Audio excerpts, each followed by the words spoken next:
மற்றவங்க பார்வைக்கு வேணாம் இது வெறும் ராமர் சீதையா தெரியலாம். ஆனா பார்வதி எனக்கு கிஃப்டை கொடுத்த இந்த ராமர் சீதையை பார்க்கும்போது நானும் பார்வதியும் ஒன்னா சேர்ந்திருக்கிற மாதிரி எனக்கு தோணுது.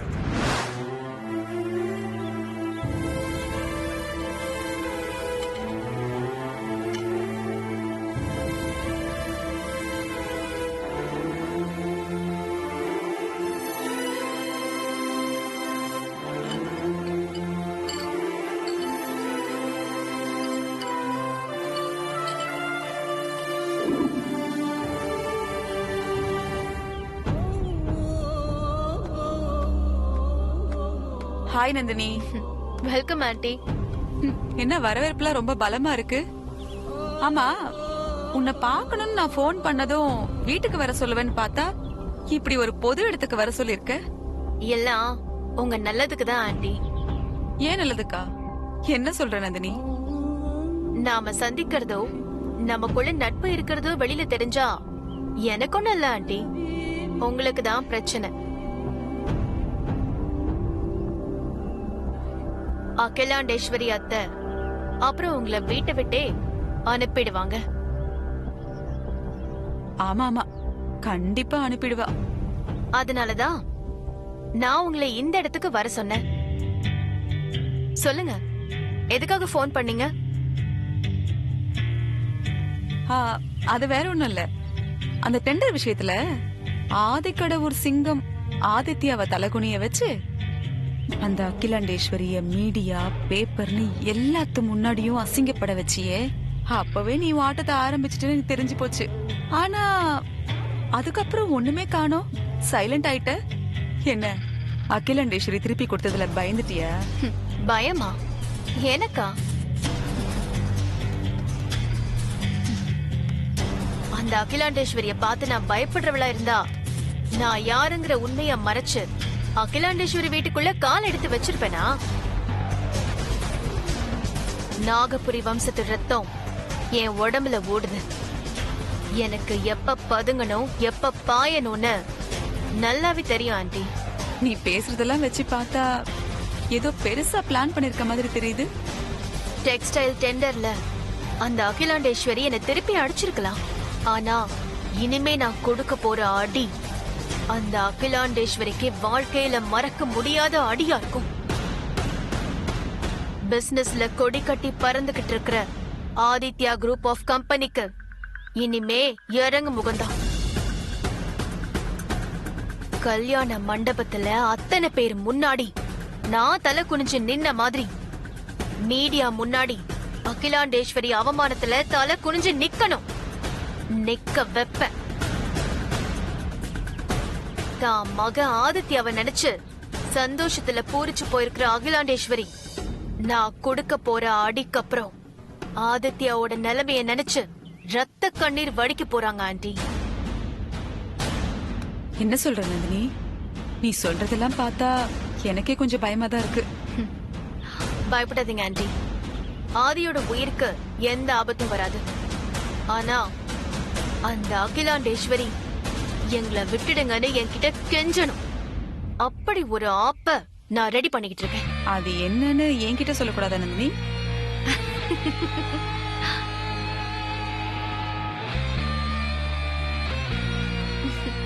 இந்த சிரிப்புக்கு என்ன அர்த்தம் நந்தினி? நாளைக்கு வரைக்கும் வெயிட் பண்ணுங்க.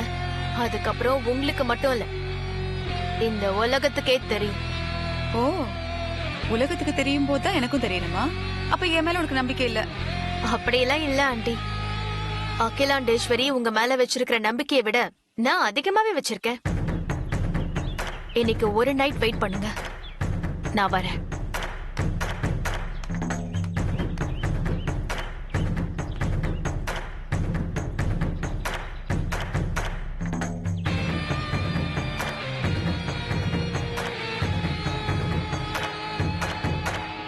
என் மேல நம்பிக்கை இல்லங்கிறது ரொம்ப சாமர்த்தியமா சொல்லிட்டு போறியா? போ. இவ அகிலாவுக்கு என்ன ஆப்பு ரெடி பண்ணி வச்சிருக்கான்னு தெரியலையே. நாளைக்கு வரைக்கும் தெரிஞ்சுக்காம எப்படி இருக்கிறது? என் மண்டையெல்லாம் வெடிச்சிரும் போல இருக்கே. பார்க்கலாம்.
ஆதி,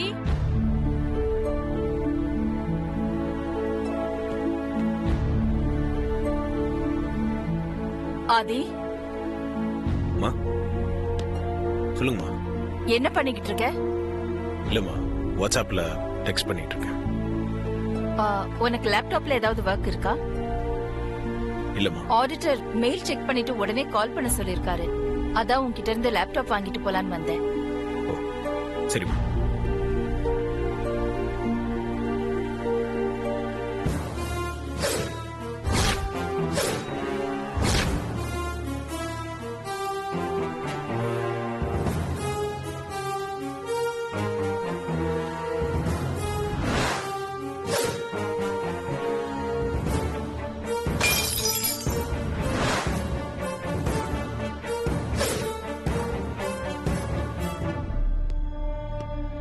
இந்தாங்கம்மா. தேங்க்ஸ் ஆதி. ஆதி, அம்மா லேப்டாப் பாஸ்வேர்ட் என்ன?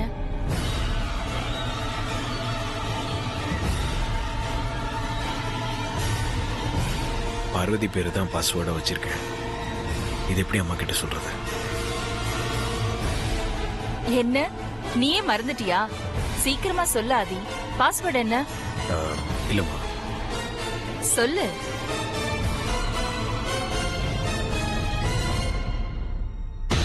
என்னாச்சு ஆதி? பாஸ்வேர்ட் தானே கேட்டேன், என்னன்னு சொல்லு. கொடுங்கம்மா, நானே ஓபன் பண்றேன்.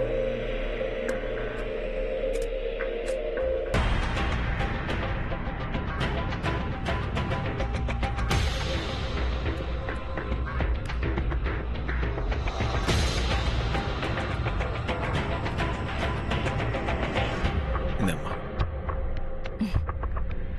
தேங்க்ஸ் ஆதி. மார்னிங் வந்து வாங்கிக்கோ. ஓகேம்மா. Good night. Good night.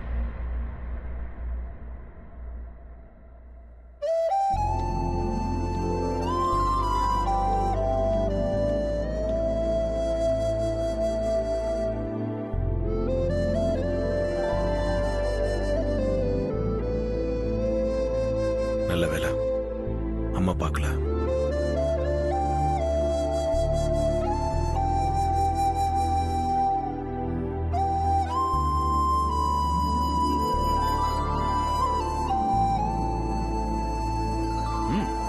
Okay.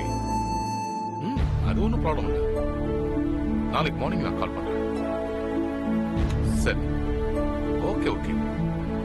பாய்.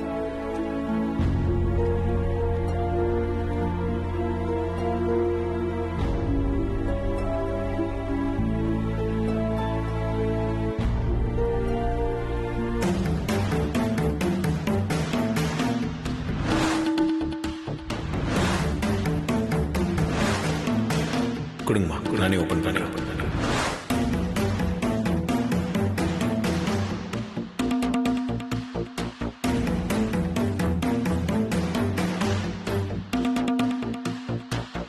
அகிலா,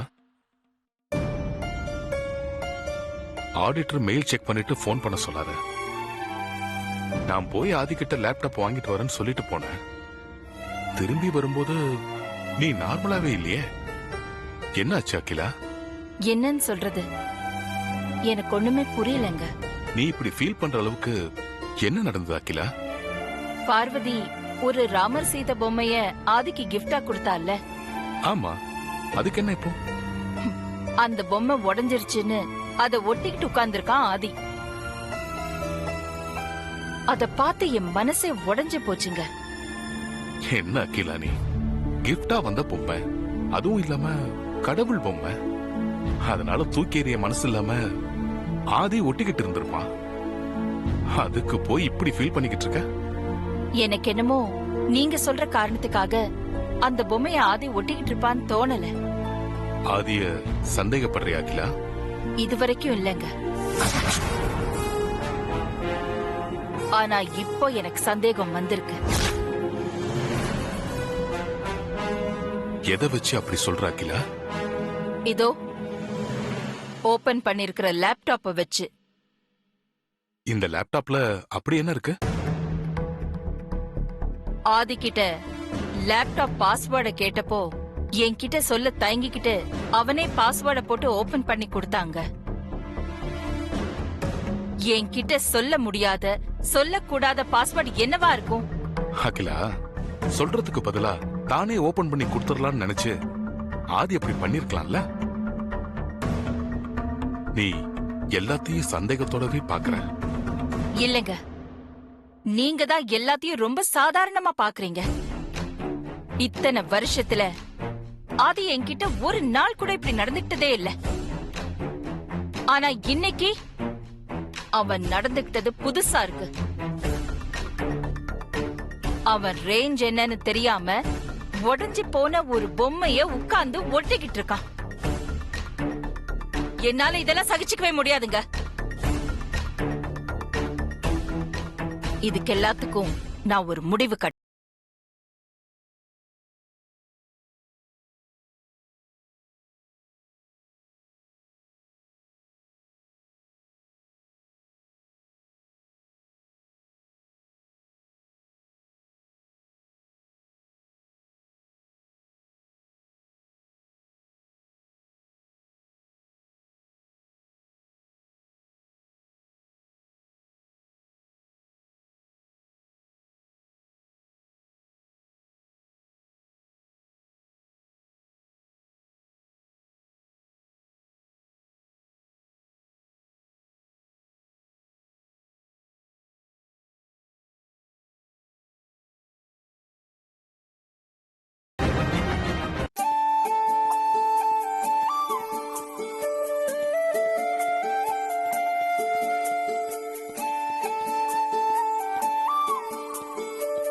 மார்னிங்மா. ஹாய் மார்னிங்ப்பா. ஆதி. ஆதி,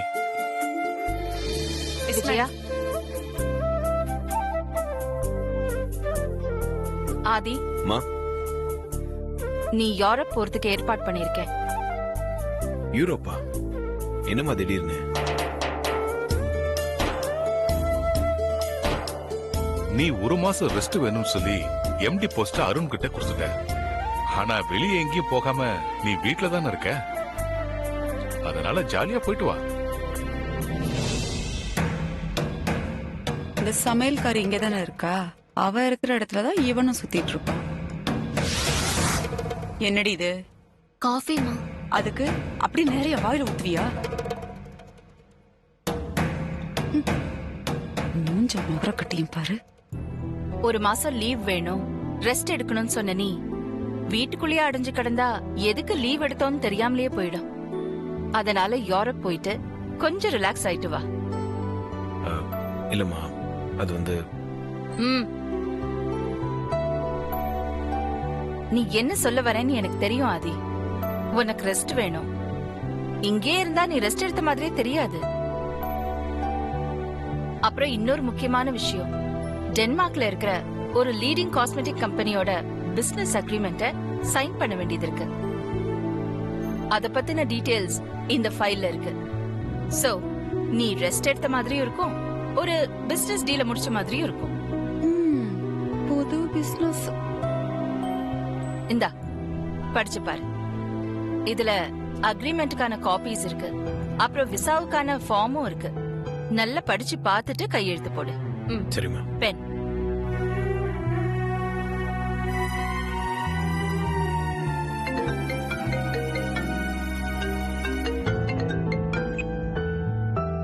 ஹலோ,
சைன் பண்ணிட்டியா ஆதி?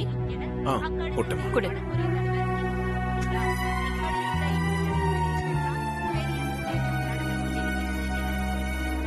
சர்வதேச தடகள போட்டியில் இந்தியாவினை Hima Das 400 metre ஓட்டப்பந்தயத்தில்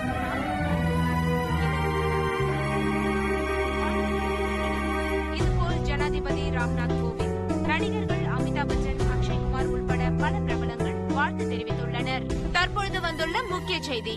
ஆதிக்கடவூர் Aditya group of herbal beauty கம்பெனியின் தயாரிப்புகளில் கலப்படம் இருப்பதாக கூறி உயர்நீதிமன்றத்தில் வழக்கு தொடுக்கப்பட்டுள்ளது.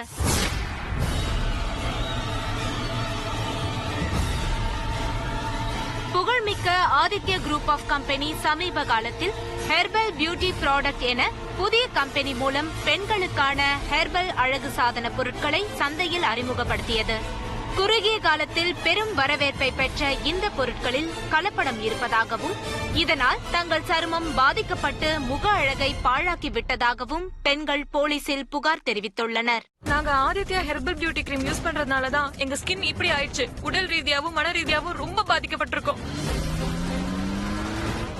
என் முகத்தை பாருங்க. நல்லா இருந்த முகம் இப்படி ஆனதுக்கு காரணமே இந்த ஹெர்பல் பியூட்டி கிரீம் தான். இதுக்கு காரணமான ஆதித்யா ஹெர்பல் பியூட்டி கம்பெனியை தடை செய்யணும். ஹெர்பல் பியூட்டி ப்ராடக்ட்ஸால தான் எங்க ஃபேஸ் இப்படி ஆச்சு. டாக்டர் கிட்ட போனா ஸ்கின் டிசீஸ் இருக்குன்னு சொல்றாங்க. இந்த டிசீஸோட நாங்க எப்படி சார் வெளில நடமாட முடியும்? இதனால என் நிம்மதி போய் ரொம்ப மன உளைச்சல் ஆயிடுச்சு சார். எங்கள மாதிரி பொண்ணுங்க வாழ்க்கையை நாசமாக்கின இந்த ஹெர்பல் பியூட்டி கம்பெனி இழுத்து மூடணும்.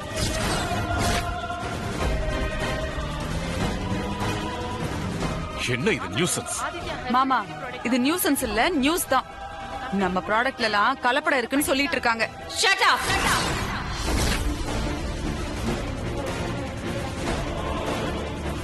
கனவுல கூட அப்படி ஒரு யோசனை வராது. ஆதி, எங்கேயோ என்னமோ தப்பு நடந்திருக்கு. செம்பருத்தில தயாரான பொருட்கள் எப்பவும் எந்த சூழ்நிலையிலும் கெடுதல் பண்ணாதுமா. நீ சொல்ற மாதிரி அவங்க யாரும் சொல்லலையே. இந்த ப்ராடக்ட் யூஸ் பண்ணவங்க எல்லாருக்கும் ஸ்கின் டிசீஸ் வந்திருக்குன்னு சொல்லிட்டு இருக்காங்க. இப்ப இவங்க சொல்றதெல்லாம் ப்ரூவ் பண்ணிட்டாங்கன்னா நம்ம ஹெர்பல் ப்ராடக்ட் கம்பெனியை ஒரேடியா இழுத்து மூட வேண்டியதுதான். ஹெர்பல் பியூட்டி கம்பெனிக்கு எதிராக தொடுக்கப்பட்ட வழக்கில் பாதிக்கப்பட்ட பெண்களின் எண்ணிக்கையை கருத்தில் கொண்டும், மேற்கொண்டு பெண்களும் இளம் பெண்களும் பாதிக்கப்பட்டுவிடக் கூடாது என்பதாலும் ஹெர்பல் பியூட்டி கம்பெனிக்கு சீல் வைக்க உயர்நீதிமன்றம் ஆணை பிறப்பித்துள்ளது. இதனால் பாதிக்கப்பட்ட பெண்கள் தீர்ப்பை வரவேற்றுள்ளனர். இந்த விஷயம் கோர்ட் வரைக்கும் போயிருக்குன்னா யாரோ திட்டம் போட்டு நமக்கு எதிராக சதி பண்ணிட்டு இருக்காங்க. நம்மள கோர்ட்டுக்கு இழுத்து அசிங்கப்படுத்துறதுக்காக தான் திட்டம் போட்டிருக்காங்க. எனக்கு என்னமோ இது நந்தினியோட வேலைன்னு நினைக்கிறேன். நந்தினியா? அக்கா, அவ மட்டும் இந்த வேலையை செஞ்சிருந்தான்னா அவ மேல மான நஷ்ட வழக்கு போட்டு 100 கோடி ரூபாய் நஷ்ட ஈடா கேட்கணும்க்கா. அந்த பணத்தை அவளால கொடுக்க முடியாம போச்சுன்னா அவ கண்ணீரால உங்க காலை கழுவ சொல்லணும். முதல்ல இதுல நம்ம மேல எந்த தப்பும் இல்லைன்னு நிரூபிக்கணும். அதுக்கப்புறம் இதுக்கு காரணமானவங்க யாருன்னு கண்டுபிடிக்கணும்.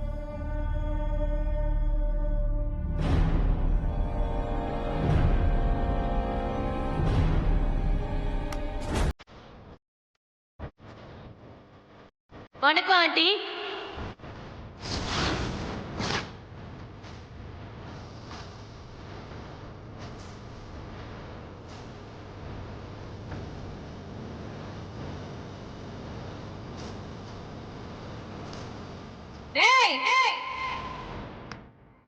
நெல்லு.